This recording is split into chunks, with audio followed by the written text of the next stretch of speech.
Bank کا مفہوم: bank ایک ایسا مالیاتی ادارہ ہے جو لوگوں کی بچائی ہوئی رقوم کو یعنی زر محفوظ کے سے اپنے پاس رکھتا ہے اور ضرورت مندوں کو ان کی ضرورت کے مطابق اس میں سے قرضے فراہم کر دیتا ہے. یعنی با الفاظ دیگر بینک زر کا کاروبار کرتا ہے، پیسے کا.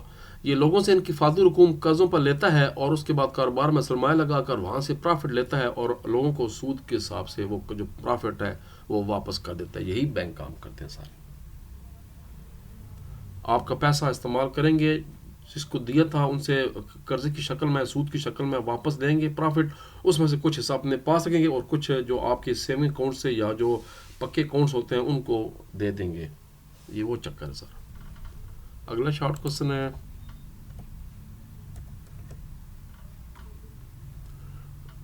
طلبی امانتوں اور بچت امانتوں میں کیا فرق ہے؟ وہی کرنٹ اکاؤنٹس کے اور سیونگ اکاؤنٹس کے بارے میں بتایا جا رہا ہے.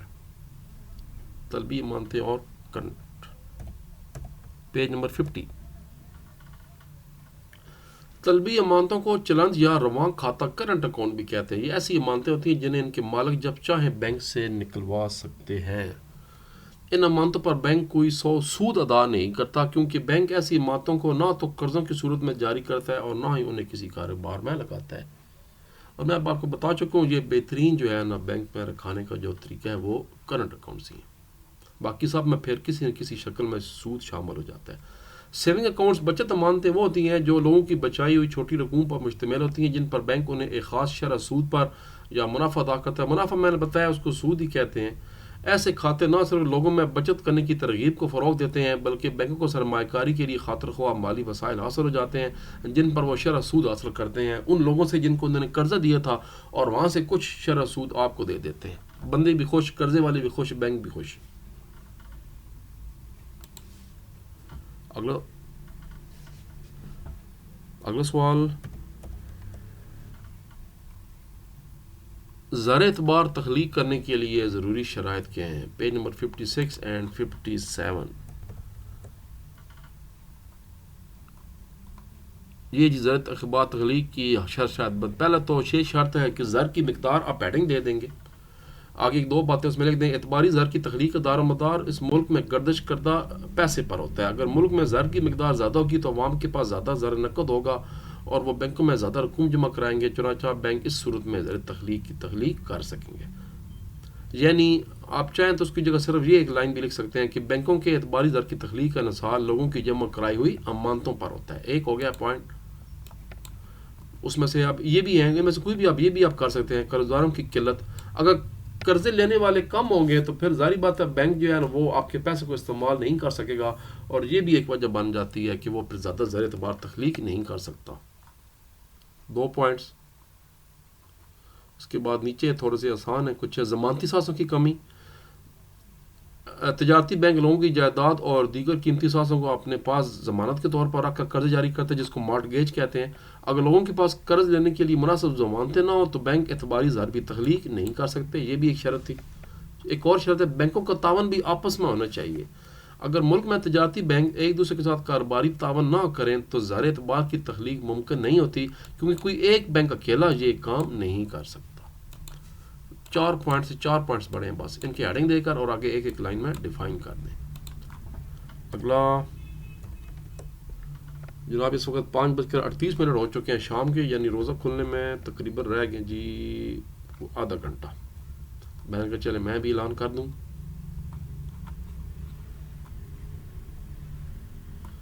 اور فہرستی اور غیر فہرستی بینکوں میں کیا فرق ہے؟ تجارتی بینکوں کی 2 اقسام ہوتی ہیں جو ہمارا لانگ سوال بھی ہے بعد میں کرتے ہیں. فہرستی بینک یعنی اسکیڈولڈ بینک اور نان اسکیڈولڈ بینک. ایسے بینکوں کو اپنا کاروبار شروع کرنے سے پہلے ملک کے مرکزی بینک سے اجازت لینی پڑتی ہے. ان بینکوں کو اپنی کل امانتوں کو ایک خاص طرح سے زر نقد مرکزی بینک میں بھی جب اسٹیٹ بینک کے پاس بھی اپنا پیسہ جمع کرانا پڑتا ہے تاکہ برے حالات میں اسٹیٹ بینک ان کی مدد کر سکے. لیکن جو غیر فہرستی بینک ہوتے ہیں یہ اپنے معاملات میں آزاد ہیں. ان کے کام کرنے کے جو طریقہ کار ہے وہ تو اسٹیٹ بینک ہی جاری کرتا ہے مگر یہ کئی معاملات میں جیسا کہ خاص تناسب سے زر نقد مرکزی بینک کے پاس محفوظ رکھنا وغیرہ ان بینکوں کے لیے سرمایہ کی کوئی حد مقرر نہیں ہوتی اور نہ ہی مرکزی بینک برے حالات میں ان کی مدد کرتا ہے. پاکستان میں یہی وجہ ہے کہ آلموسٹ جتنے بھی بینکس ہیں وہ سارے اوپر والے یعنی فہرستی بینک ہیں جو اسٹیٹ بینک کے پاس اپنا کچھ پیسہ رکھوا دیتے ہیں ضمانت کے طور پر، شورٹی کے طور پر، جو بھی آپ کہہ سکتے ہیں۔ اگلا سوال ہے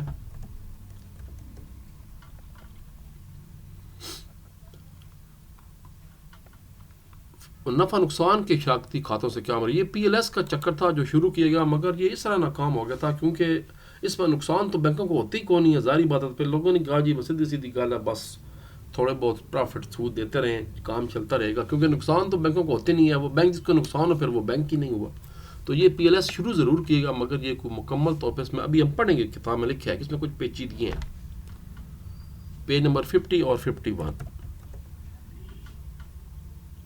یہ ہے جی۔ 1 جولائی 1981 کو پاکستان میں تمام بینکوں میں بلا سود بینکاری نظام کو رائج کیا گیا۔ بینک ایسی امانتوں پر پیش کی طے شدہ سود کے بجائے مختلف شرح سے منافع دیتے ہیں، تو منافع بھی تو پھر سود ہی ہوا یا نقصان ادا کرتے ہیں، کیونکہ ایسی امانتوں پر قرضوں میں جاری کر کے اگر بینک کو منافع ہو تو امانت دار کو منافع میں حصہ دیا جائے گا، اگر نقصان کی صورت میں ہو تو پھر امانت دار کو بھی نقصان برداشت کرنا پڑتا ہے۔ اس طرح امانتیں جمع کروانے والے بینک کو ہونے والے نقصان اور منافع میں برابر کے شریک ہوتے ہیں۔ لیکن نیچے اسی چیپٹر میں نیچے ڈیٹیل لکھی ہوئی ہے کہ یہ بعد میں ایشو بن گیا، کیونکہ بینکوں کے طریقہ کار کے مطابق بینکوں کو لاس تو اس طرح قرضوں میں ہوتی نہیں ہے، وہ تو قرضہ دیتے ہی اسی کو ہیں جس سے پتہ ہو کہ یہ واپس کرے گا۔ تو پھر اس طرح کہا گیا جی کہ ٹھیک ہے لوگوں کو آپ پروفٹ دے دیں لیکن تھوڑی ریشو میں دے دیں، تھوڑا بہت، تو وہ بہت تھوڑا پروفٹ سال میں 2 دفعہ دیتے ہیں آپ کو، ایک دفعہ جون میں دیتے ہیں اور ایک دفعہ دسمبر میں دیتے ہیں، یعنی 31 جون کے بعد اور 31 دسمبر کے بعد۔ یہ معنی کے حساب سے پروفٹ آپ کو نہیں دیتے۔ پی ایل ایس اکاؤنٹ کی بات ہو رہی ہے، 73 پیج، دوبارہ 69 جناب۔ معینہ حد اور متناسب محفوظ سرمایہ کے نظام میں کیا فرق ہے؟ یہ وہی زر اعتبار تخلیق کرنے کے سلسلے میں کچھ تھیوریز ہیں، پیج 58۔ معینہ ضمانت کا اصول یہ جی کہ مرکزی بینک ایک خاص حد تک سونا چاندی یا منظور شدہ زر مبادلہ اپنے پاس رکھے بغیر نوٹ جاری کر سکتا ہے، لیکن اس حد کے بعد ہر نوٹ کے مریض کے برابر سونا چاندی یا زر مبادلہ ہونا چاہیے اسٹیٹ بینک کے پاس، یعنی وہ ایک خاص حد سے زیادہ نوٹ جاری نہیں کر سکتا۔ یہ نظام برطانیہ، ناروے اور جاپان میں رائج ہے، لیکن ہمارے ملک میں جو نظام رائج ہے وہ متناسب محفوظات کا نظام ہے، پروپورشنل ریزرو سسٹم، امریکہ، پاکستان، انڈیا، ان ملکوں میں۔ اس نظام کے تحت مرکزی بینک کو نوٹ جاری کرتے وقت ایک خاص تناسب سے سرمایہ محفوظ رکھنا پڑتا ہے، چنانچہ کوئی بھی مرکزی بینک جتنے چاہے نوٹ جاری کرتا ہے، ان کی پشت پر مقررہ تناسب کے حساب سے سونا چاندی یا منظور شدہ زر مبادلہ بطور ضمانت رکھنا پڑتا ہے۔ پاکستان میں یہ تناسب 30% ہے۔ یہ لکھا ہوا ہے، یہ نظام پاکستان کے علاوہ بھارت، امریکہ، جرمنی اور دنیا کے کئی ممالک میں رائج ہے۔ اگلا شارٹ کوسچن، مضاربہ اور مشارکہ میں کیا فرق ہے؟ یہ اسلامی نظام بینکاری ہے جس میں سود کے بغیر جو ہے نا وہ مختلف طریقوں سے سرمایہ کاری کی جاتی ہے، قرضے دیے جاتے ہیں، ایک مضاربہ شکل ہے، ایک مشارکہ ہے، دونوں میں کیا فرق ہے وہ دیکھ لیتے ہیں۔ پاکستان میں اس وقت کئی بینک ہیں جو سر کی بینکاری کر رہے ہیں، میزان بینک ہے وہ نمبر 1 اس وقت بینک کہلاتا ہے جو سر کرتے ہیں، اس کے علاوہ شاید فیصل بینک ہے وہ بھی کرتا ہے۔ اب تو باقاعدہ جتنے بھی بینک ہیں جو کمرشل تھے، Habib bank, united bank, Muslim commercial, A B L, ان کی بھی ایک علیحدہ برانچیں اس طرح کی بننی شروع ہو گئی ہیں جو اسلامی بینکاری کر رہے ہیں۔ مشارکہ کے تحت بینک یا دیگر مالیاتی ادارے کاروباری فرموں یا اداروں کو نفع نقصان میں شراکتی بنیاد پر سرمایہ کرتے ہیں، یعنی بینک پیسہ دے دیں گے، آپ کاروبار کریں گے، پروفٹ ہوا تو تب ہی ڈیوائڈ ہو جائے گا، نقصان ہوا تو تب ہی ڈیوائڈ ہوگا، مگر اس صورت میں بینک باقاعدہ شراکت داروں کے ساتھ رہبر کے طور پر کام کرتا ہے، وہ باقاعدہ آپ کو چیک کرتا رہتا ہے کہ آپ کس طرح کا کاروبار کر رہے ہیں، کتنا پروفٹ کما رہے ہیں، کیا کر رہے ہیں۔ بینک کا کنٹرول ہوتا ہے، لیکن مضاربہ میں کنٹرول نہیں ہوتا، بلکہ ایک شخص سرمایہ فراہم کرتا ہے اور سرمایہ استعمال کرنے والا اپنی قابلیت اور صلاحیتوں کی بل بوتے پر کاروبار چلاتا ہے، دونوں کاروبار کے نفع نقصان میں برابر کے شریک ہوتے ہیں۔ آج کل مضاربہ سرٹیفکیٹس بھی استعمال میں آ رہے ہیں جن کو کاروباری کمپنیاں فروخت کرتی ہیں۔ یہ اس کا بتانا تھا۔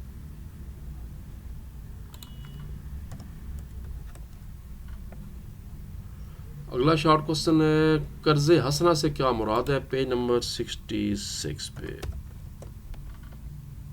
مرکزی بینک کی ہدایات پر تجارتی بینک ضرورتمندوں کو بعض دفعہ بغیر منافع یا بغیر سود کے بھی قرضی جاری کرتے ہیں یا کر سکتے ہیں. ایسے قرضے نہ صرف غیر سودی ہوتے ہیں بلکہ بینک ان پر کوئی سروس چارجز بھی وصول نہیں کرتے. قرض دار یہ قرض اس وقت تک واپس کر سکتا ہے جب وہ اس کی استطاعت رکھتا ہو. جیسے آج کل طالب علموں کے لیے جو لون سکیمز ہیں, یوتھ لون سکیمز ہو گئے وہ ہیں.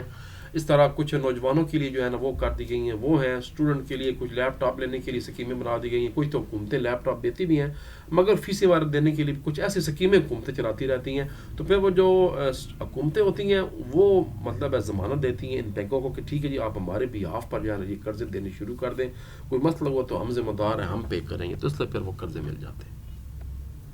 ان کو قرض حسنہ کہتے ہیں. آپ بھی اگر انڈیویجولی کسی کو قرضہ دیتے ہیں اور اسے کہتے ہیں بھائی جب تمہارے پاس آسانی سے ہوا مجھے واپس کر دینا, کوئی سود نہیں کوئی کچھ نہیں, تو ایسے قرض کو قرض حسنہ کہتے ہیں اور یہ سب سے بہترین شکل ہے.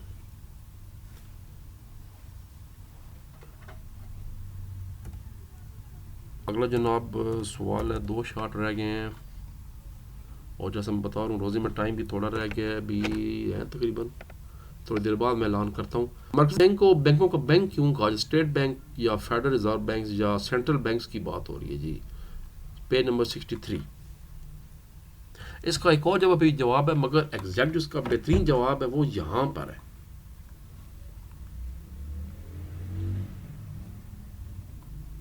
سوری پیج 63 نہیں ہے, گڑبڑ ہوگی, ہے گڑبڑیشن بینکوں کا بینک. یہ تو چیپٹر ختم ہو گیا. میں دوبارہ دیکھتا ہوں کون سا پیج تھا, شاید میں نے غلط پیج لگا دیا. پیج 66 ہے اور یہ پیج 63 لکھا ہوا ہے. چلیں ڈھونڈ لیتے ہیں. 63 نہیں ہے, یہ پیج 59 ہے میرا خیال ہے.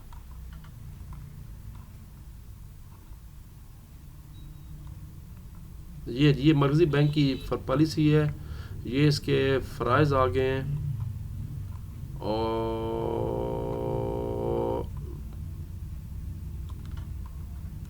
ایک تو اس کا یہ جواب یہاں سے بھی بن سکتا ہے کہ حکومت کا جو بینک ہوتا ہے وہ کیا ہوتا ہے, وہ بھی مرکزی بینک ہی ہوتا ہے. یہاں سے بھی یہ بھی آپ دے سکتے ہیں جواب, یہاں سے 2 پوائنٹ دے کر. اور میں یہ والا تھا, یہ جو شارٹ بھی یہ اس کا پیج نمبر نوٹ کر لیں, اس کا پیج نمبر 59 ہی ہے, آپ کو میں نے ٹھیک بتایا 59 پیج اس کا, اور 63 میرے حساب سے جو میں نے اپنی فائل بنائی ہوئی ہے. مرکزی بینک ملک کے بینکاری اور زرعی نظام کا سربراہ ہے. ملک کے تمام بینک اس کے واضح کردہ اصول کے مطابق اپنے فرائض سر انجام دیتے ہیں, اس لیے مرکزی بینک بینکوں کا بینک کہلاتا ہے. تجارتی بینکوں کی ہنڈیوں پر دوبارہ بٹا لگا کر انہیں قرضے فراہم کرتا ہے. تجارتی بینکوں کو اپنی نئی شاخیں کھولنے کے لیے بھی مرکزی بینک سے اجازت لینی پڑتی ہے. تمام تجارتی بینکوں کو اپنے کل سرمایہ کچھ حصہ محفوظ در کے طور پر مرکزی بینک کے پاس بھی امانت رکھوانا پڑتا ہے. یہ تو یہ پیج نمبر آپ ٹھیک کر لیں, یہ پیج نمبر 59 ہے. اگر اجازت دیں تو میں بھی اس کو ٹھیک کرنے کی کوشش کرتا ہوں. زرعی پالیسی سے کیا مراد ہے, یہاں پر ذکر بار بار ہے مگر ایگزیکٹ ڈیفینیشن کہیں نہیں ہے. اگر ہے تو مجھے بتائیں, اچھی بات ہے, مجھ سے بھی غلطی ہو سکتی ہے. تو میں نے لکھ دی ہے آپ کے لیے, یہ آپ اس کو نوٹ کر لیں. یہ زرعی پالیسی سے مراد وہ اقدامات ہیں جو کسی ملک کا مرکزی بینک معیشت میں پیسے کی مقدار اور کریڈٹ کی دستیابی کو کنٹرول کرنے کے لیے اٹھاتا ہے. اس کا بنیادی مقصد قیمتوں میں استحکام پیدا کرنا, روزگار کی شرح کو برقرار رکھنا اور معاشی ترقی کو فروغ دینا ہے.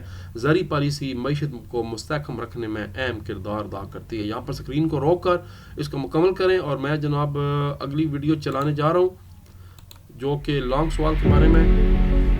پھر ملاقات ہوتی ہے تھوڑی دیر کے بعد. تب تک میں بھی کوئی پکوڑے شکوڑے کا بندوبست کروں.